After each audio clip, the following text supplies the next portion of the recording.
So in Asia today, you have pockets of black people. You have the Mani. You have in southern Thailand. You have a related group in northern Malaysia, sometimes called Sakai, S-E-K-A-I. You have the Andaman Islanders, and there are at least two groups. One group is called the Onge, O-N-G-E, or O-N-J-E, I think it's O-N-G-E, and another is called the Jawara, J-A-R-A-W-A. And then you have black populations in the Philippines, sometimes called Negritos, or Eta, or I think we should call them Acta, which just means the people. You have a tradition of a similar group in Taiwan. These are the diminutive Africoids. These are the small blacks, similar in many ways to the Twa, or so-called Pygmies in Central Africa. These are very, very ancient people who left Africa perhaps 60, 70, maybe 100,000 years ago and became isolated. The Padang people, that's a group of people in Asia, and the women have these rings that they wear on their necks that's identical to an African tribe of women in East Africa who wear the same type of rings on their necks. So this just shows that the African-Asian connection is still there. They still carry on some of the African cultures and traditions in certain parts of Asia. I once had a professor of mine working on my doctorate tell me that she went to Japan and they went into the mountains of Japan. Now, this isn't a conscious woman by most definitions, but she couldn't wait to come back and tell me this. She said, Umar, I was in Japan. We went up into the spiritual temples of Japan, and we sat down in one of the temples waiting for the priest to come out and teach us a little bit about what they believe and what they stand for. She said, Umar, they walked out of the temples, and their skin was just as black as ours. They had gray afros because they were elders. Now, she said the phenotype looked like the modern Asian. But she said the skin was black and they had gray afros, hair standing up on top like Don King. And she said it totally overcame me. They sat down and they began to talk. And she said, I couldn't believe these were black men. They were Japanese, but they were black men. When I went over to Indonesia, I went there at night and I would see billboards of very light-skinned Asian Indonesian people. And then when I went to my hotel, I would go and watch these movies, and I would see these very, again, light-skinned, pale-skinned Indonesian Asian people. But the next day, when I went out into the streets of Indonesia, everybody was either my color or darker. I didn't see one person who looked like these people that were on the billboards and on television. So they would pick and choose and get the whitest-looking Asian people to promote in the media over there. And when I walked around Indonesia, I saw people like jet black, dark. I ran into a couple of people with afros. I saw one Asian brother, full-blooded Asian guy with an afro, and I had to stop him. I said, brother, where are you from? And the brother was like, I'm from here, right here in Indonesia. So that African presence, that African phenotype is still throughout Asia to this day. Look at the Buddha's hair. No Chinese person's hair looked like that. The Buddha has knotty hair.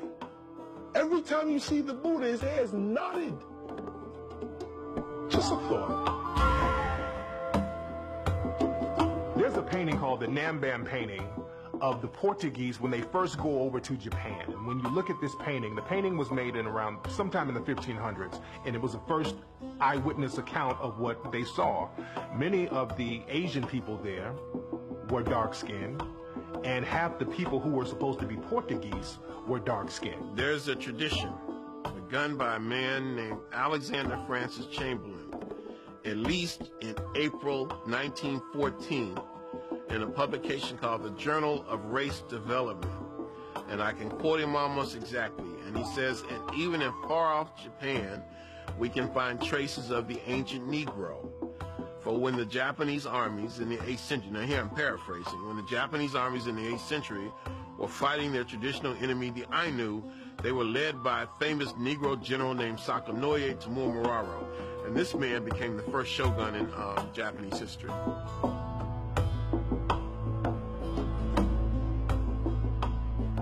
Also in Malaysia, when I went down to Malaysia, I went into the rainforest over there. And it's very difficult to get over to some of these spots. Some of these people there are very secluded. And because they're secluded, they were able to avoid many natural disasters, and they were also able to avoid invasions So they didn't mix in with some of the invading forces. So they kept their same African phenotype. And if you go to Malaysia, there's a tribe called the Batak tribe. And they look like an African tribe. If you go there, they have woolly hair, African nose, lips, everything about these people looks like an African tribe.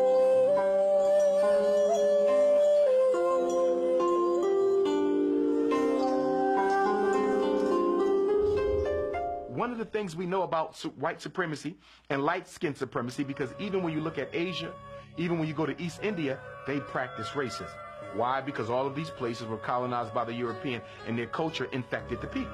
So one of the things that they do is they also have a tendency to do what? Hide the darker brother.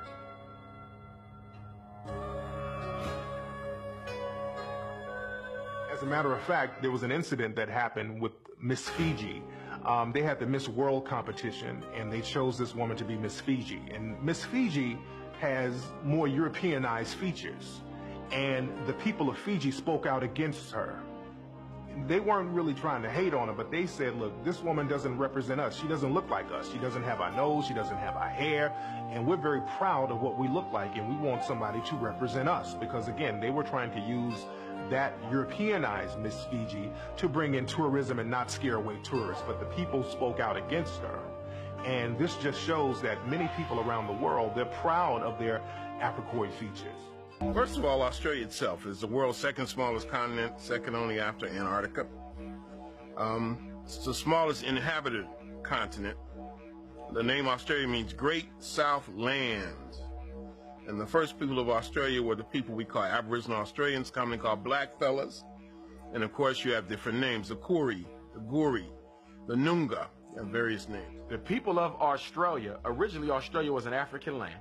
In fact, in European documentation, they considered it an African satellite. When the British came into Australia and began the mass extermination of African people, they were crystal clear who they were exterminating because they said it. And also we know that right off the coast of Australia was an island called Tasmania, a little island off the coast of Tasmania. There are no living Tasmanians in existence right now. You can't find a Tasmanian man, woman, or child because the British systematically exterminated the entire population. Melanesia, Polynesia, Micronesia. Melanesia is the South Pacific. That means the Black Islands. And the biggest island is New Guinea. Others include New Caledonia, New Ireland, New Britain, Fiji, Solomon Islands, Vanuatu, which used to be known as New Hebrides. These are the Black Islands. And the people that I've encountered in this part of the world tend to say they come from Africa.